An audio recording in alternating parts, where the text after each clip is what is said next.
On nous a raconté une histoire depuis des décennies, celle d'une Afrique qui court derrière le train du progrès, qui regarde passer les révolutions technologiques par la fenêtre, qui rattrape son retard.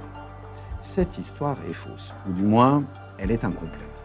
Rappelez-vous, quand les pays occidentaux déployaient les kilomètres de câbles en cuivre pour le téléphone fixe, une grande partie de l'Afrique a simplement sauté cette étape. Le continent est passé directement au mobile, puis au paiement mobile, M-Pesa, lancé au Kenya en 2007.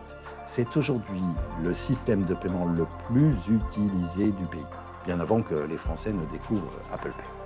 Ce phénomène a un nom, le leapfrogging, le saut technologique. On ne monte pas les marches une à une, on saute plusieurs étages d'un coup. Avec l'IA, c'est exactement la même chose, mais en encore plus radical. Pourquoi ? Parce que les révolutions industrielles précédentes coûtaient cher. La vapeur, l'électricité, Internet à haut débit, il fallait des usines, des câbles, des infrastructures massives. L'IA, elle, n'a besoin de rien d'autre que d'un cerveau et d'un smartphone. C'est la première révolution de l'histoire humaine dont le ticket d'entrée est intellectuel et non matériel.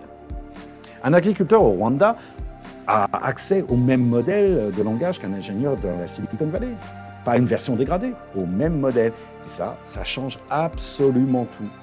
Quand vous utilisez ChatGPT, Gemini, Claude, DeepSeek ou Kimi pour générer un résumé de réunion, vous n'exploitez pas un avantage compétitif, non. Vous faites de la commodité.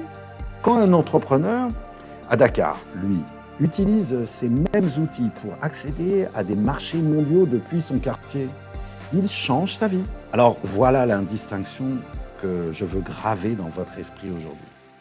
Il y a l'IA gadget et il y a l'IA fondatrice.